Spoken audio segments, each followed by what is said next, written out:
नमस्कार बच्चों, अगस्त जाने की तैयारी में है। कल से हमारा सितंबर माह स्टार्ट हो रहा है, शिक्षक दिवस वाला महीना। यस बच्चों, दो चरों वाले रेखिक समीकरण। तो इसमें आपको हमने जो एक्सरसाइज 4.1 बताई थी, उसमें हमने दो सवाल किए थे। अगर आपको याद हो तो पहला सवाल नोटबुक और कलम, यानी कि एक बुक, नोटबुक और एक पेन के मूल्य की चर्चा उसमें की गई थी। और सवाल नंबर 2 में समीकरण को हमारे को ax plus B Y plus C बराबर 0 के रूप में लिखना था। साथ ही ए बी सी की वैल्यू ज्ञात करनी थी। ये सभी हमने 4.1 में किया था। थोड़ा सा तेजी से हम ले लें, अगर कोई बच्चा उस दिन नहीं समझ पाया हो। पहले सवाल में नोटबुक की जो कीमत थी, ठीक है, नोटबुक की या किताब की वो कीमत अगर हमने x मानी, सवाल में भी दिया था बच्चों कि नोटबुक की कीमत को x मान लीजिए, जिससे कहीं आप लोगों का सोच अलग नहीं हो। यस, तेजी से बता देते हैं। एक नोटबुक की कीमत एक कलम की कीमत से 2 गुनी है। तो यहां पे आपको जो नोटबुक की कीमत x मानी थी और कलम की y मानी थी। समीकरण के अनुसार x बराबर 2y बना था, क्योंकि नोटबुक की कीमत कलम की कीमत की डबल थी। यह समीकरण भी बना सकते थे और साथ ही साथ x माइनस 2y बराबर 0 यह भी बनाया जा सकता था। और एक इधर एक सवाल हम ले लेते हैं, कोई सभी। मान लीजिए यही है हमारा समीकरण, x माइनस 2y बराबर 0। इसमें c वाला पद नहीं दिख रहा है, तो हम इसमें चाहें तो प्लस 0 बराबर 0 भी लिख सकते हैं। तो अगर इनमें तुलना करें इस समीकरण के साथ में, तो a बराबर 1, b बराबर -2 और c बराबर 0। इस तरह से तमाम सवाल हमने उस दिन किए थे। 4.1 का पहला और दूसरे के सभी 8 के 8 पार्ट हमने आप लोगों को समझाए थे। आज हम 4.2 ले रहे हैं। 4.2 पेज नंबर 8383 देखिए। और बच्चों, इसमें ग्राफ के अंदर इसको एक समीकरण के लिए एक लाइन खिंचती है, तो वो भी आप लोग ग्राफ की कॉपी लेके बैठिएगा, अगली बार यूज आएगी। आज उससे पहले वाला काम तो हम कर लेते हैं कि किसी समीकरण के दिए हुए होने पे सारणी कैसे बनाते हैं। Yes, 83 page number. और 4.2 का पहला सवाल ये रहा आपके सामने। निम्नलिखित विकल्पों में कौन सा विकल्प सत्य है और क्यों? तो हमारे को सत्य विकल्प ढूंढना है और समीकरण है y बराबर 3x प्लस 5। y बराबर 3x प्लस 5 केवल एक ही समीकरण है। इसमें बच्चों अगर हम x का कोई भी मान बदलें, ठीक है ना, चूंकि यहां पे y बराबर है तो x का मान हमारे को रखना पड़ेगा कि माना x बराबर 0 रखा, x बराबर 1, x बराबर 2, x बराबर 3, या हमारी श्रद्धा के अनुसार कोई सभी मान हम रख सकते हैं। किसका? x का। और उसी के अनुसार संगत मान हमारे को प्राप्त होगा। किसका? y का। माना x बराबर 0 तो y बराबर 3 और ब्रैकेट में 0 गिराया, ब्रैकेट में 0 गिराया तो 3 गुणा 0 3 बना या 0 बना? ध्यान रखना बच्चों, 3 तो इसमें बनेगा, यहां 0 है तो 5। और इधर में y बराबर 3 और इधर 1 रखा। ये जो प्रैक्टिस अभी हम कर रहे हैं ना बच्चों, ये सवाल नंबर 2 में भी यूज आएगी, उसमें भी उपयोग आएगी। इधर 3 एकम 3, 3 प्लस 5 डायरेक्ट 8 लिख सकते हैं हम। और इधर में y बराबर 3 ब्रैकेट में 2 प्लस 5, तो 3 दूनी 6, 6 और 5 11 है। और इधर में y बराबर 3 ब्रैकेट में 3 प्लस 5, तो 9 और 5 14 है। तो देखा आपने, जैसे जैसे हम x का मान बदल रहे हैं उसी के संगत y का मान बदल रहे हैं। जैसे मान लीजिए मेरी तो इच्छा हुई x का मान 100 रखने की, 100, तो 100 3 से मल्टीप्लाई होके 300 हो जाएगा और 5 प्लस होके 305 आ जाएगा। मेरी तो 1000 हो गई इच्छा, x की वैल्यू। ध्यान रखना बच्चों, इच्छा है ऐसी ही रखना जो हम ग्राफ में प्रकट कर सके। लेकिन हम तो समझा रहे हैं, अगर x का मान मैंने 1000 ले लिया, 1000, तो वो ब्रैकेट में 1000 3 से गुणा होकर 3000 बन जाएगा और 3005 संगत y का मान आ जाएगा जब x का मान 1000 है। तो हर x के मान के लिए y तैयार है। तो ऐसे में इसके हम कहेंगे अनंत मान है।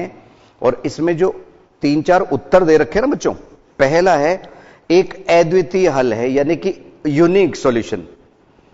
तो एक यूनिक तब होता जब केवल एक ही मामले पे रुक जाता। ठीक है, केवल 2 हल है। 2 हल तब होते जब ये और ये। जैसे मैं बच्चों एक बात बताऊं आपको, ध्यान से सुनना। ये A है और ये B है। एक ही उम्र में मान लो आपसे कह रहा हूं 25 वर्ष है, ठीक है, और B के लिए मैंने आपसे कहा B इससे 10 वर्ष बड़ा है। कौन? B। तो आप और हम सभी इसकी उम्र 35 वर्ष बोलते। ठीक है ना, केवल 10 प्लस करना था स्टेटमेंट में हमारे को। यह कहलाता है यूनिक स्टेट, मतलब यूनिक सॉल्यूशन, एक ही हल। आपने भी 35 बोला, मैंने भी 35 बोला, और हर एक जिसको 10 प्लस करना आता है 35 बोलता। और दूसरी स्थिति में मान लीजिए ये P है और ये Q है। P इस बार हम 50 वर्ष का मान रहे हैं और Q के लिए स्टेटमेंट है कि P और Q में 10 वर्ष का अंतर है। कितने का? 10 वर्ष का अंतर है, केवल ये कहा जा रहा है। तो इसमें संभावनाएं हमारे Q के लिए या तो 40 और या फिर 60। दोनों ही स्थितियों में इसमें फर्क कितने का रहा? हां 10 का। तो इसमें कितने हल हुए? 2, एक 50-40 का सेट बना और एक 50-60 का सेट बना। इसको कहते हम कितने हल हैं? 2 हल, क्योंकि अगला जो लिखा है वो है केवल 2 हल और तीसरा लिखा है अपरिमित रूप से अनेक हल। तो वो ये स्थिति बन रही है। इसको हम सारणी बना के भी लिख सकते हैं, जो हमारे सवाल नंबर 2 में यूज आने वाला है। बच्चों समझिए कैसे। तो आप इस बात को समझ गए होंगे कि किसको यूनिक सॉल्यूशन कहते हैं, किसके 2 सॉल्यूशन बोलते हैं और किसके इनफाइनाइट मैनी सॉल्यूशंस कहा जाता है। ध्यान दीजिए, इसको सारणी वाले तरीके से ये x और y के मान की हम एक सारणी बना लेते हैं। ये x और y, ध्यान रखना बच्चों, संगत मान ही गिराना है। x का 0, 1, 2, 3 और इसी के संगत मान 5, 8, 11 और 14। ठीक है, और इसी तरह से सारणी को अगर हम बड़ी करना चाहते तो बड़ी भी हो जाती।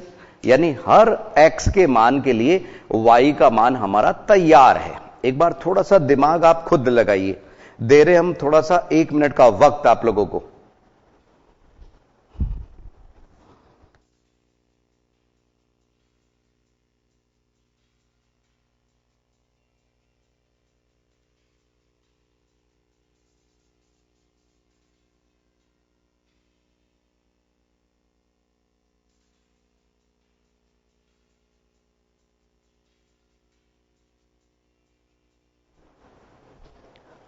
यस बच्चों, अब मैं इसी में प्रैक्टिस के लिए अगर आपसे पूछूं, x का मान मान लीजिए मैंने 10 लिया, 10, तो y का मान 35। बहुत अच्छे बच्चों। अगर x का मान मान लो मैंने तो नेगेटिव लिया, नेगेटिव मेरी सोच है आपकी प्रैक्टिस के लिए, x का मान -1 लिया, x का मान -2 लिया, दोनों के लिए बताइए तो जरा। हां, x का मान अगर मैंने -1 लिया तो माइनस का 3 बन गया, प्लस का 5, प्लस के 2 आएगा। ये ध्यान रखना, किसका मान? y का मान। लेकिन अगर मैंने -2 मान यहां माना, किसका? x का, तो 3 दूनी 6, माइनस का 6 हो गया, प्लस का 5 हो गया, तो माइनस का 1 आया। तो देखा आपने, इसके अपरिमित रूप से अनेक हल, जो थर्ड वाला है, एक बार लिख तो दे हम यहां पे कि उत्तर कौन सा है, लिखा नहीं हमने। तो अपरिमित रूप से अनेक हल है, थर्ड वाला पार्ट सही है, बाकी दोनों सही नहीं है।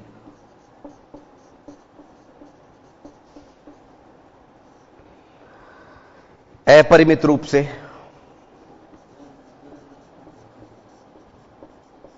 अनेक हल है।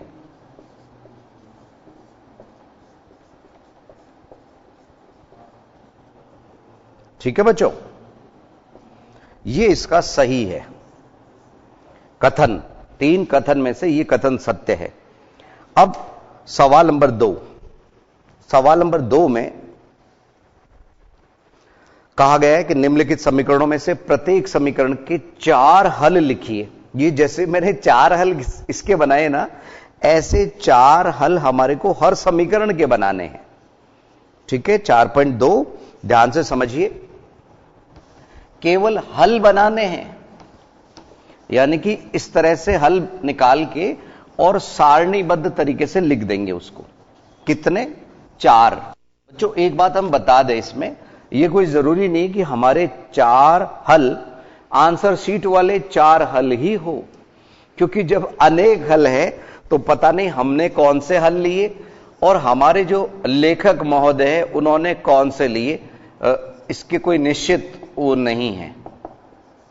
ठीक है, हम तो छोटे छोटे नन्हे नन्हे मान मानेंगे, 0, 1, 2, 3, 4 वगैरह वगैरह। ठीक है, जिससे हम ग्राफ में इजीली प्रकट कर सके। अब रही बात इसको थोड़ा सा मॉडिफाई करने की, तो हम यहां पे क्या कर रहे हैं, y बराबर 7 - 2x। अब की बार जो भी हम x का मान मानेंगे वो 2 से गुणा होगा और फिर 7 में से घटेगा। माना x का मान हम मानेंगे, ध्यान रखिए, माना x बराबर 0, तो y बराबर 7 - 2 ब्रैकेट में 0, x बराबर 1, तो y बराबर 7 - 2 गुणा 1, और x बराबर 2, तो y बराबर 7 - 2 ब्रैकेट में 2, और x बराबर 3, तो y बराबर 7 - 2 ब्रैकेट में 3। जो भी हम मान रहे हैं उसको हम सम्मानपूर्वक ब्रैकेट में रख रहे हैं। ठीक है ना। अब देखिए, 2 0 से गुणा होके 0 बना, तो यहां आया 7 और यहां आया 5, यहां 3 और यहां 1। बस x और y के मान इस तरह से हम सारणीबद्ध तरीके से लिख देंगे। इसके भी अनंत हल होते हैं ना बच्चों, किसी भी समीकरण के। 4 हमसे कहा गया था और 4 हमने ले लिए।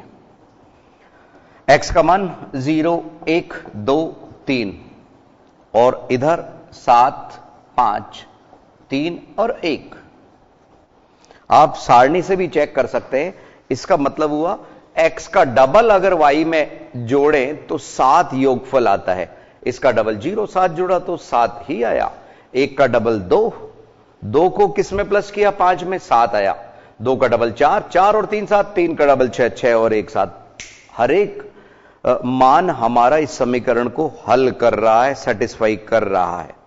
यह था फर्स्ट वाला पार्ट और इसके 4 मान हमने ज्ञात कर लिए। अब सेकंड पार्ट में बच्चों पाई का उपयोग किया गया है। पाई x प्लस वाई बराबर 9। तो कुछ बच्चों के सर इसमें पाई का मान लगाना है क्या? अरे नहीं ना बच्चों, पाई को पाई ही रखना है। ठीक है, पाई को पाई ही रखना है, ध्यान रखना। तो हम y को ऐसे ही रखेंगे और पाई x उधर जाके माइनस का हो जाएगा। कैसे, समझिए जरा।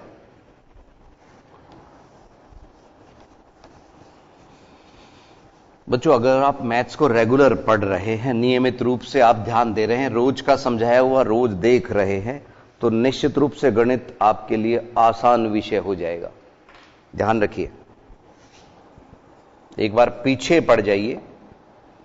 पाई एक्स प्लस वाई बराबर 9, पाई एक्स प्लस वाई बराबर 9, तो वाई बराबर 9 माइनस पाई एक्स। वही पाई का मान नहीं लगाना है हमारे को, पाई पाई ही रहने देना है।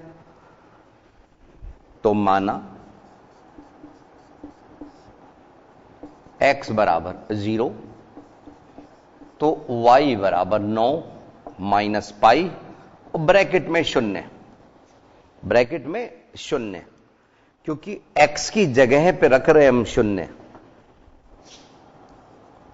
अगले में x बराबर 1, तो y बराबर 9 माइनस पाई गुणा 1। x बराबर 2, तो y बराबर 9 माइनस पाई गुणा 2। और x बराबर 3, तो y बराबर 9 माइनस पाई गुणा 3। तो देखा आपने, यहां तो 9 ही रह गया, क्योंकि वो 0 से गुणा होके 0 बन गया। इधर 9 माइनस पाई, इधर 9 माइनस 2 पाई और 9 माइनस 3 पाई। इसमें बच्चों एक रोचकता आ जाती है, जब कुछ बच्चे x का मान 4 लगाते हैं ना, 4, सुनो सुनो सुनो, x का मान 4 लगाते हैं, तो y बराबर 9 माइनस पाई और ब्रैकेट में क्या आता है 4। तो उनके लिए एक नया शब्द मिल जाता है हिंदी का, 9 माइनस 4 पाई, 4 पाई। ठीक है ना, तो उनको बहुत हंसी आती है उसमें जब 4 पाई का मान लगाते हैं। यह है सेकंड पार्ट किसका, सवाल नंबर 2 का। कुछ बच्चे कह रहे हैं कि सर इस बार सारणी नहीं बनी। अरे बना देते हैं ना बच्चों, चिंता क्यों करते हो आप लोग? चिंता तो करनी ही नहीं है, गणित की चिंता हमारी चिंता। बस प्रैक्टिस करते रहिए, गणित निश्चित रूप से आपके लिए आसान हो जाएगी। 0 1 2 3 9, 9 माइनस पाई, 9 माइनस 2 पाई और 9 माइनस 3 पाई। ठीक है, ये 2 पाई की थोड़ी सी जगह हमारे को कम मिली है। 9 9 माइनस पाई, 9 माइनस 2 पाई, 9 माइनस 3 पाई, इस तरह से। ठीक है, ये था सवाल नंबर 2 का सेकंड पार्ट। सवाल नंबर 3 में आपको सीधा दिया है x बराबर 4y। तो इस बार y के मान लगाइए बच्चों। x, इसको 4 को बटे में मत लेके जाओ आप, तो y के मान लगा लो। यहां पे माना y बराबर ये और x बराबर आते रहेंगे। तो एक बार ऐसी प्रैक्टिस भी कर लीजिए। तो बच्चों थर्ड पार्ट अभी आप स्वयं कीजिए। मिलते हैं 1-2 मिनट के अंतराल के बाद।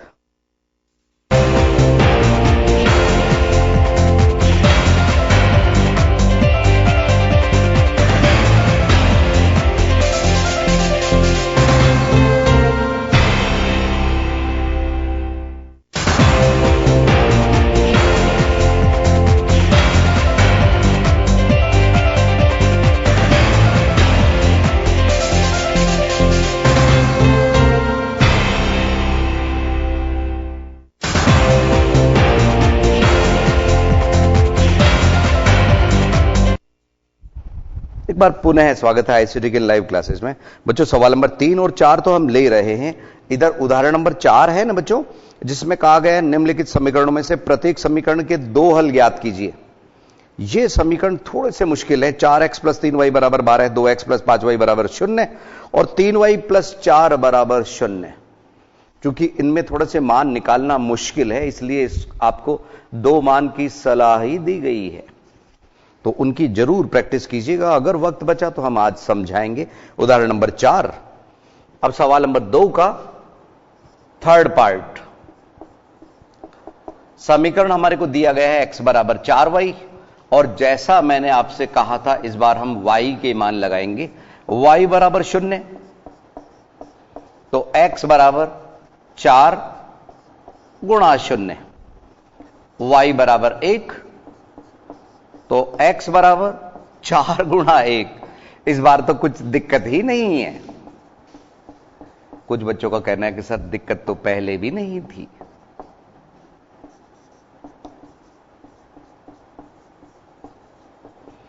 चार और ब्रैकेट में 3। जो भी मान हमारे को रखना है सम्मान पूर्वक ब्रैकेट में रखिए। यहां कुछ प्लस माइनस ही नहीं हो रहा। 4 गुणा 0 0 0, इधर 4 4 का पहाड़ा चल रहा है बच्चों, और 4 तिया 12 है। यह हमने सारणी बनाई, और x और y का इस बार ध्यान रखना बच्चों, आपने जो मान लिए हैं वो y के लिए हैं, इनको x में मत गिरा देना। अक्सर ऐसा कुछ बच्चे कर देते हैं। y का मान y में ही गिराइए, x का मान x में ही गिराइए। 0 1 2 3, इधर 0 4 8 और 12 है। 0 0 यानी मूल बिंदु से जाएगा ये। 4 1 8 2 12 3। याद रखना बच्चों, इनके पॉइंट लगाते गए, निर्देशांक लगाते गए तो एक स्ट्रेट लाइन आएगी, एक सीधी रेखा आती है जो x बराबर 4y को प्रकट करती है। ध्यान रखिएगा। यस, ये था सवाल नंबर 2 का थर्ड पार्ट। अब सवाल नंबर 3, बताइए कि निम्नलिखित हलों में कौन कौन समीकरण x माइनस 2y बराबर 4 के हल है। यह हमारे को दूसरी तरीके से प्रैक्टिस करनी है। इस बार हमारे को मान दिए गए हैं और इनमें से मान हमारे को ढूंढना है कि कौन कौन सा हल है और कौन सा हल नहीं है। यस, कुछ बच्चे तो बिल्कुल ऐसे हमारे साथ कदम से कदम मिला के चलते हैं। बहुत अच्छा लगता है, बहुत अच्छा लगता है। हमने जहां जगह छोड़ी वहां वो बोले बहुत अच्छे, बहुत ही अच्छे। यस, सवाल नंबर 3। समीकरण दिया है x माइनस 2y बराबर 4। अब देखते जाइए बच्चों, इसमें क्या करना है। फर्स्ट है 0 2, तो हम जो लेफ्ट हैंड साइड है ना बच्चों, अरे ये वाली x माइनस 2y, इसमें x की जगह 0, y की जगह 2 लगा रहे हैं। 0 2 और ब्रैकेट में 2। सर माइनस का तो चिन्ह लगाया ही नहीं। बहुत अच्छे बच्चों, ऐसे बोल सकते, आपको हक है। यस बच्चों, तो यहां 0 माइनस 4 बराबर माइनस 4, जो कि हमारे 4 के बराबर नहीं है। नॉट इक्वल टू 4, RHS के इक्वल नहीं है, इसलिए ये हल नहीं है। ठीक है, हल नहीं। आइए सेकंड पार्ट में चले हम। सेकंड पार्ट में 2 0 दिया गया है। थोड़ा सा ऊपर से ले लेंगे तो पांचों एक साथ भी हो पाएंगे। यस, सेकंड में हमारे को 2 0, यहां क्या था 0 2, यहां 2 0। लेफ्ट हैंड साइड में मान लगाया, x माइनस 2y, x की जगह 2 माइनस 2, y की जगह 0, x y की जगह 0, तो 2 माइनस 0 बराबर 2। नॉट इक्वल टू 0 इस बार भी नहीं आया। नॉट इक्वल टू 0 नहीं, नॉट इक्वल टू 4, RHS नहीं है G, तो हमारा हल भी नहीं है। ठीक है, थर्ड क्या कह रहा है, अभी तक तो दोनों ही नहीं आए। 4 0 ये मिल रहा है। काफी देर हो गई हमारे को इंतजार करते हुए। आइए लेफ्ट हैंड साइड में मान लगाएं, x माइनस 2y, तो x की जगह है 4 माइनस 2, y की जगह 0, तो 4 माइनस 0 बराबर 4 बराबर RHS।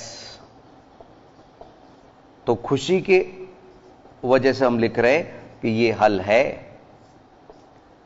ठीक है ना बच्चों, ये रिवर्सिंग मेथड है कि इसमें हमने हल ज्ञात नहीं किए, हमारे को कुछ हल दिए गए थे, हमारे को मालूम करना है कि ये इस समीकरण पे मौजूद है या नहीं है।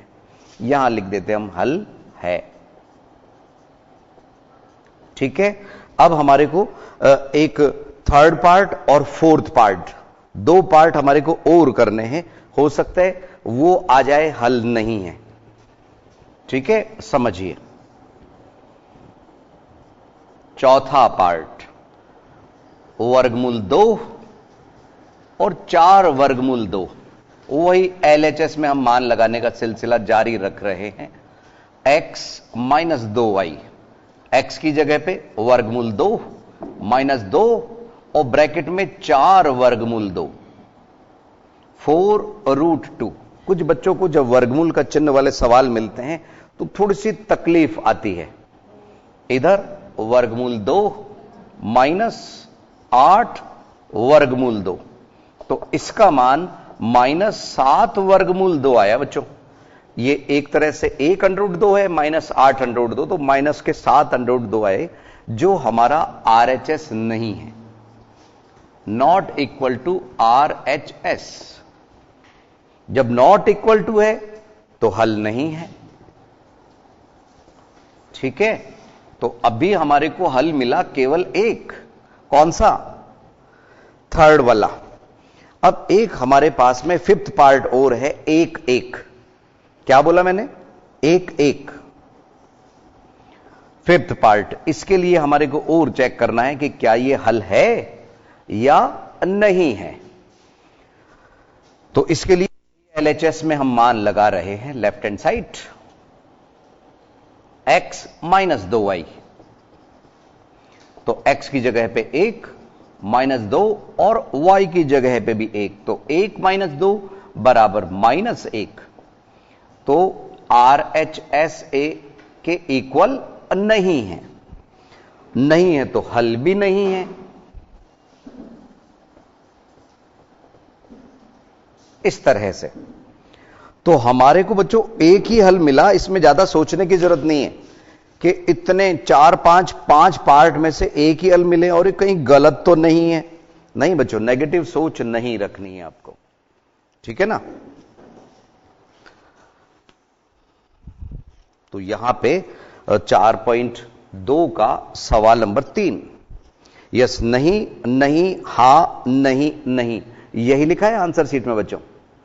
नहीं नहीं ये हल है, मतलब हां नहीं नहीं। तो पांचों के उत्तर आप लोगों की नजरों के सामने हमने मिला लिए।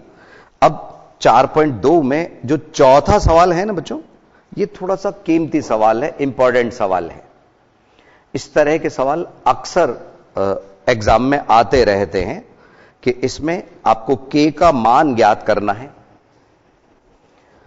और हल आपको दे रखा है कि x बराबर 2, y बराबर 1, समीकरण 2x प्लस 3y बराबर k का हल हो और मान ज्ञात करना है k का।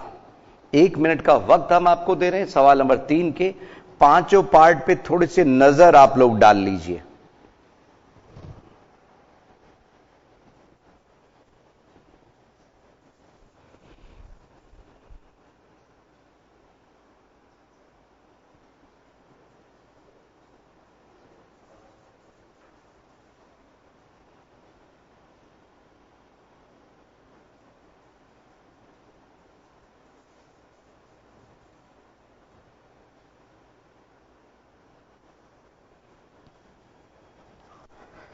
यस बच्चों, सवाल नंबर 4। अच्छा, वो उदाहरण नंबर 4 जरूर करना बच्चों आप लोग। उदाहरण नंबर 4 में थोड़ी सी मुश्किल समीकरण है क्योंकि उसमें x और y दोनों के ही आगे कुछ गुणांक है।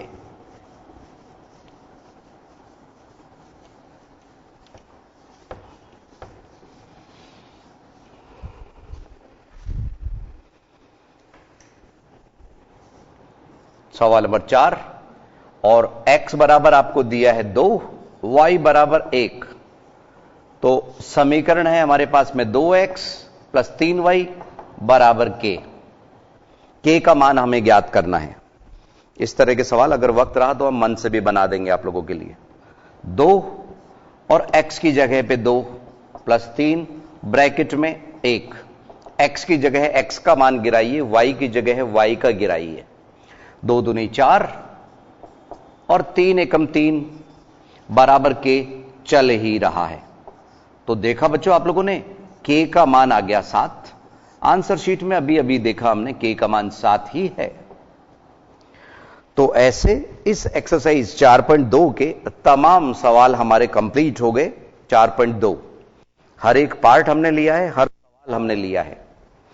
अब बच्चों एक बात बताते हैं हम आपको, इसी सवाल को हम थोड़ा सा बदल रहे हैं। इस सवाल नंबर 4 की जगह पे हम मन से सवाल ले रहे हैं।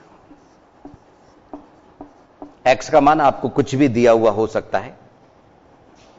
x का मान मान लीजिए 5 है और इधर 7 है। अब k का मान आपको ज्ञात करना है, ठीक है। बस तो आप जहां x है वहां 5 लगाइए। 5 ब्रैकेट में लगाने बच्चों, कई नन्हे मुन्ने बच्चे इसके 2 के आगे 5 25 पढ़ लेते हैं उसको। तो ध्यान रखिए 2 और ये ब्रैकेट में 5 का मतलब गुणा हो रहा है। 5 दूनी 10, बहुत अच्छे बच्चों। 5 दूनी 10 और 7 तिया 21। पहाड़े आते तो है ना बच्चों आप लोगों को? पूछूंगा कभी आप लोगों से। तो k बराबर 31, बस ये उत्तर। और इसी में अगर मान लीजिए मैं k की जगह पे कोई और सवाल ले रहा हूं, जरूरी नहीं है कि आपको k का ही मान ज्ञात करना हो। एक बार हम और बदल लेते हैं इसको, इस बार माइनस का भी उपयोग कर लेते हैं। देखिए कैसे, -3 और -8, इसको तो प्लस ही कर लेते हैं बच्चों। एक प्लस का और एक माइनस का हमने ले लिया और समीकरण हम बना रहे हैं 5x -3y बराबर m। और सवाल आ गया m का मान ज्ञात कीजिए। किसका बच्चों? m। बस तो 5 ब्रैकेट में -3 ब्रैकेट में 8 बराबर m। तो 5 तिया 15 है, माइनस के 15 और 8 तिया 24, ये भी माइनस के आए बच्चों। तो इसका जो टोटल है वो माइनस के 39 हो गया m का मान। किसका बच्चों? m का मान -39। चाहे -39 बराबर m लिखो और या m बराबर -39 लिखिए, दोनों ही स्थितियां सही है। तो संभवतः मन से वाले सवाल भी आप लोगों को समझ में आ गए होंगे। 4.2 की विशेष प्रैक्टिस कीजिए। कल ग्राफ की कॉपी, मतलब अगले पीरियड में हमारी अगली क्लास में ग्राफ की कॉपी लेके बैठिए। आज के लिए इतना ही, अगली क्लास में कुछ नया लेके फिर हाजिर होंगे। नमस्कार।